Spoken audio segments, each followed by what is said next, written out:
Hi guys! Welcome to my vlog! Ayan, for today's video guys! Nagbabalik na naman ang pinakamaganda at pinaka-fresh Charis. Charis lang. Ayan, going to work na tayo. And daan muna ako ng supermarket. Bili muna ako ng lighter. Kasi nawawala yung lighter ko lagi sa shop. And may pinagagamitan ako sa lighter, may sinisindihan kasi ako yung essence na pangpawala ng amoy pag kumakain kami, pangpawala ng amoy ng langsa pag kumakain kami sa loob ng shop. So nandito na ako sa supermarket, update ko kayo guys. Ayan, nakabili na ako ng lighter at dalawa na ang binili ko kasi yung lighter ko, may pinaglalagyan ako doon sa loob ng salon namin, which is sa drawer ko. Tapos, laging nawawala. Dahil alam ng mga kasama ko, yung mga naninigarilyo, mga kasama ko, na laging nawawalan din ng lighter. Tapos alam nilang may lighter ako sa drawer ko, lagi naman yan. So, pag nawawala yung mga lighter nila, doon agad sila pumupunta sa lugar ko, sa drawer ko, or pag hindi nila nakikita kasi tinatago ko mismo, kusa na sila nagtatanong sa akin. And pag inihiram nila, hindi ko alam kung nakakalimutan nilang ibalik or ayaw na nilang ibalik. Kaya napapabili na naman ako minsan ulit.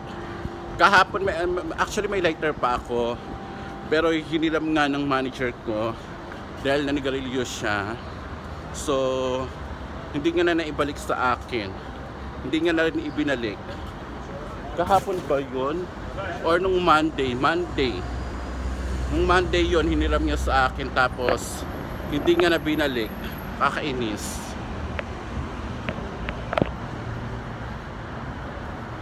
So ayan, nandito na tayo sa Metro Train Station. Papasok na tayo sa mismong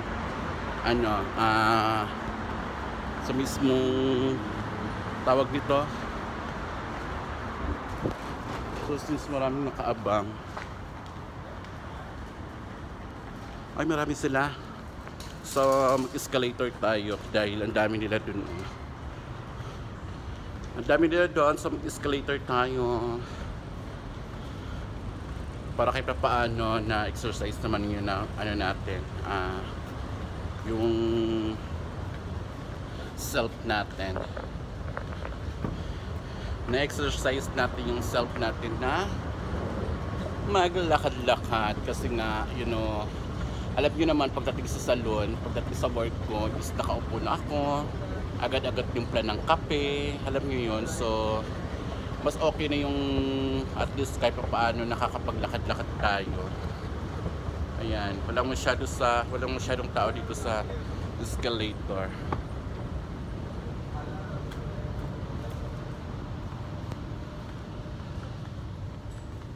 Ayan, walang masyadong tao ngayon kasi Webes. But hopefully may tao mamaya sa work namin, sana lang, para meron tayong kita at meron tayong may papasok sa ating sales.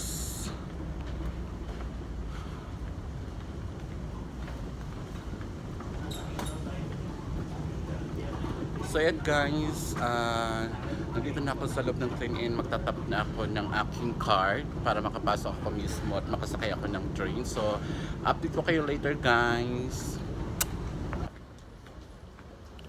Ayan, nandito na tayo sa mismong train station.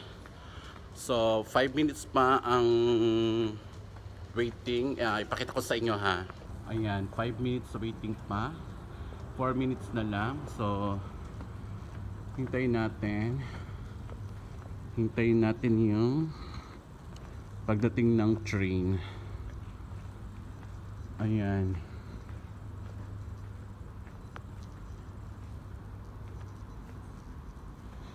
Hintayin natin yung pagdating ng train dahil 4 minutes pa. So while naghihintay tayo, i-tour ko muna kayo dito sa aming train station. Ayan. Sa Pilipinas ba guys, coming down below nga kung sa Pilipinas is ganito rin yung aircon din ba yung MRT at saka yung LRT. Kasi almost 2 decade or 3 decade na hindi ako nakapunta ng Manila. So I think 2 decade na, 20 years, more than 20 years na ako hindi nakakapunta ng Manila. So wala na akong idea kung ano ng LRT at saka MRT, kung meron bang tawag niyan aircon. Kasi dito meron yung ayan, pero yung waiting area guys is hindi ganun ka dami ang waiting area.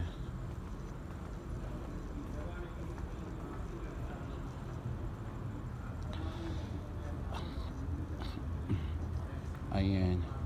And then makikita nyo sa tapat mismo ng other way. Ayan, may mga tao sa tapat na nakaupo, nakatayo. I don't know kung nakikita nyo ba dahil sa clear glass. Ayan, may mga nakaupo doon sa tapat. So, ayan. So, mamaya ulit guys, pag nakasakay na ako ng train, so nakaw video tayo doon sa loob. If makapag-video tayo sa loob, mapakita natin yung loob. Okay? See you! Ayan guys, nakalabas na kami.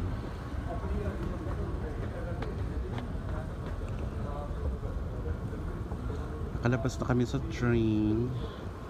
So ito yung mga taong galing sa train mismo.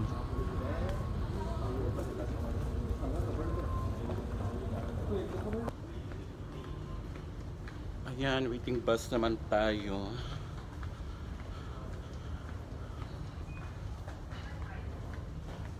Ayan.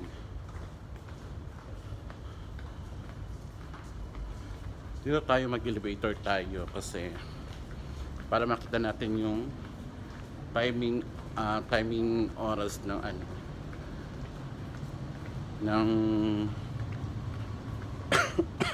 ng bus.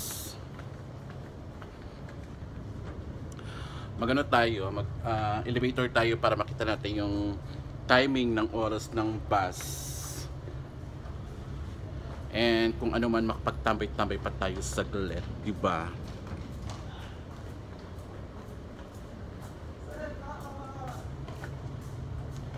Ayan, nagtatakbuhan sila, hindi ko alam kung anong bus yung dumating.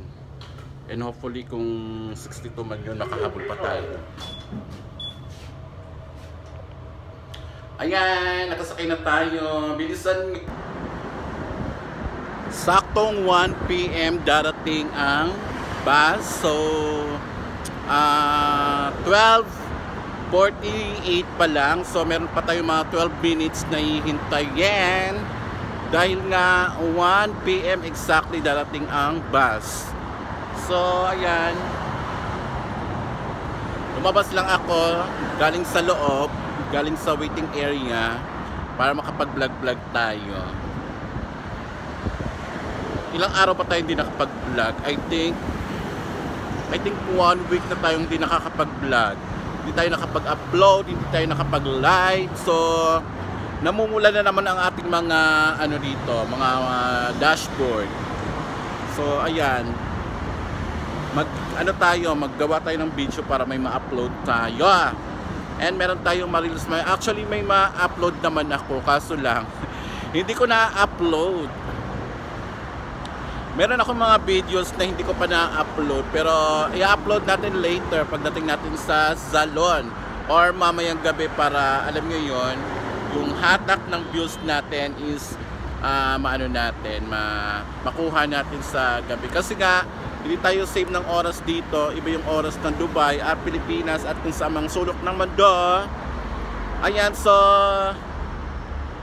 Mamaya ulit guys, pagdating ng bus or pagbaba ko ng bus, magbablog ulit tayo. Pero sa ngayon guys, pasok na tayo sa loob kasi medyo mahangin siya, ang panahon na mainit. So magpalamig muna tayo sa loob. Ayan, so see you guys mamaya ulit. Ayan guys, nakababa na ako sa bus at hindi ako nakapag-video sa bus dahil ang daming tao, ang daming mga babae. So hindi sila pwedeng videohan or picturean kasi nga mga sensitive yung mga fest laro nila dito. Hindi pwedeng nakikita sa mga camera. Ganyan. So ayan, lakad-lakad tayo. Okay naman ang panahon guys. Hindi na siya ganun kasakit ang init sa balat dahil nga naglalaban na yung init tsaka yung hangin.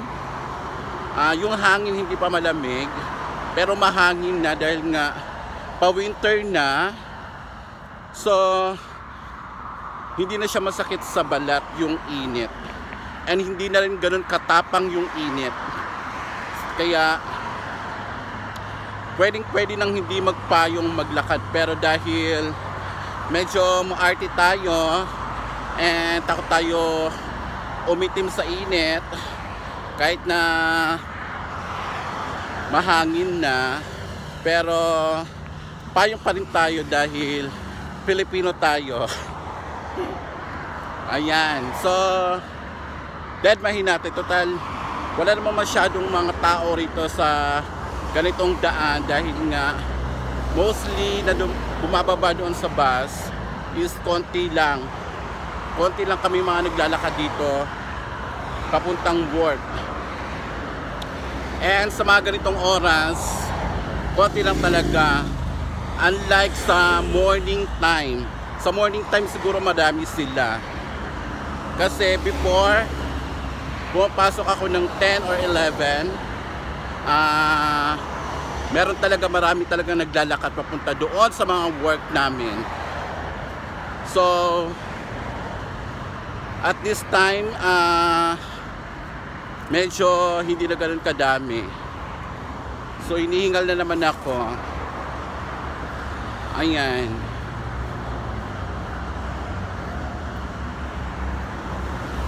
So guys, I think tatapusin ko na lang yung video ko guys kasi nga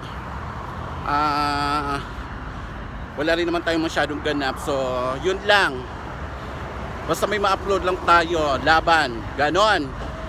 So thank you guys sa mga nanatiling nanonood, sa mga nanatiling followers and subscribers ko sa Facebook and YouTube. Maraming salamat sa inyo sa mga sumusuporta. And please don't forget to like, comment, and share sa mga videos na pinopost ko, sa mga na mga pinopost ko. Please guys, support nyo pa rin ako kahit medyo napapalayo na ako sa loob nyo or lumalayo na kayo sa akin. Ayan, dahil nga bihira na lang tayo magparamdam sa inyo. So basta yun guys, darating ang tamang panahon, ang takdang panahon na may babalik natin ang ano yung nasimulan natin. Pero hindi tayo hihinto sa kung ano man yung nasimulan natin. So thank you guys and see you on my next vlog. Bye.